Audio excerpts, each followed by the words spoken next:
Welcome, everybody. Thank you for tuning in. It is July 11th, 2021. I am JMike. Alongside me, you might know him from the Atheist Experience or the Atheist Debates Project and various other shows. I have Matt Dillahunty with me. Extremely excited. Matt, how's it going? It's going really good. I had a bit of a technical problem, but my roommate helped me sort it. I'm fat, dumb, and happy. I've had a great weekend. I'm excited to be doing the show with you, and I know that we're going to be getting you on AXP sometime in the near future. So yeah, that's true until I wake up from it all and it's not real. But yes, we will. I'm excited. I'm definitely excited for that. This Sunday. I wanted to ask you here at the beginning because I always found the Atheist Debates Project that you do to be a really useful tool. And I'm not. Oh, thanks. I think most people know it, but I wanted to kind of get your opinion on how that all started. Because if you go back further in your videos, you have conversations with various different people from Bob Price to I think you even did one with someone you debated. Was it Brett Gunta? I can't remember his full name. But how did that all get started for you, and what was the goal in mind?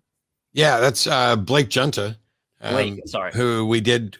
I don't know how many debates that we did, but I had him sit down in the room, and actually that kind of maybe ended the debates that Blake and I are doing. He's also been really terrible on LGBT issues, and I'd love to kind of dig in with him some on that.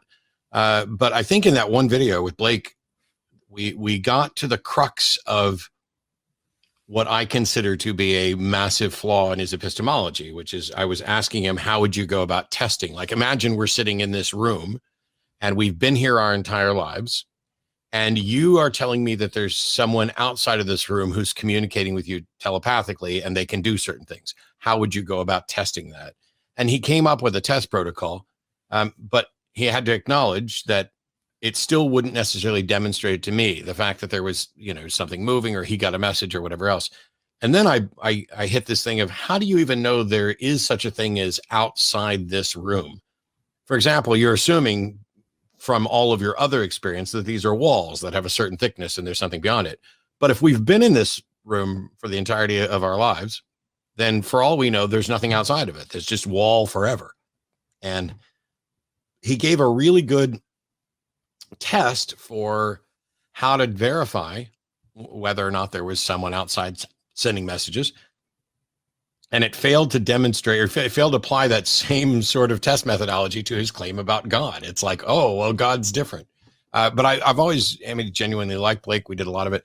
The Atheist Debates Project started up because I was doing what I called a drive home brain dumps. I would take my cell phone and put it in a holder in the car, and I had like a 45-minute drive back from work for a while. Yeah. And so I would use that time I talk to myself. I take notes that way.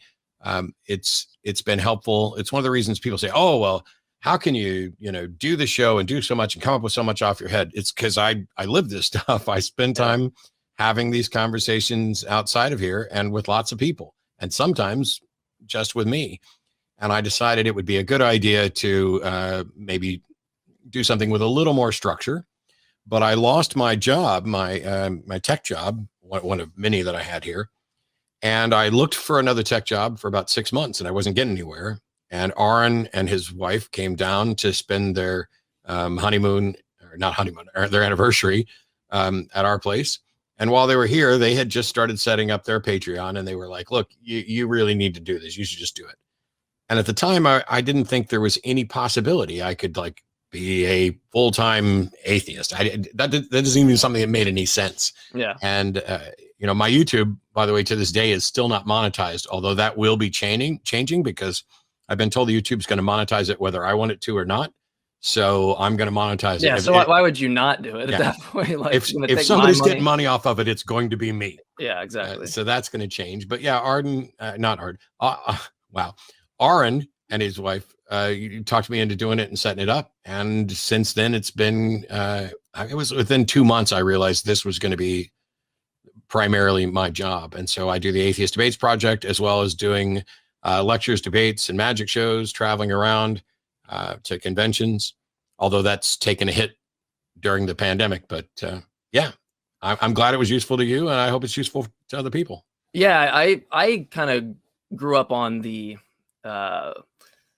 old videos on YouTube when it would be like responses to people. So it'd be like, you know, theoretical bullshit or Z Zucker. I can't remember. It was a theist 88 or something like that. But I remember all these different guys that would, you know, they just respond back to each other's videos, and it would be like you know, RE for reply to. And so that the vibe of the Atheist Debates Project at first, when I first saw that, I thought it was kind of that similar thing, where I was like, okay, well, you know, maybe these are just responses. But then, as opposed to it being a direct response to maybe someone's argument, you kind of cover the gambit of whether it's contingency arguments or things like that. And so that was really helpful for me, going beyond maybe just like Scott's videos or something like that, where we're very in a niche spot for very specific premises or specific arguments. It's like, we can now kind of analyze the category of arguments as opposed to someone just saying, well, this cosmological argument or things like that. And so, yeah, I think that it's very beneficial. And if anyone hasn't, definitely go out to check that out. Yeah. Do you want to go ahead and get into calls? Yeah, let's do it. Let's have fun.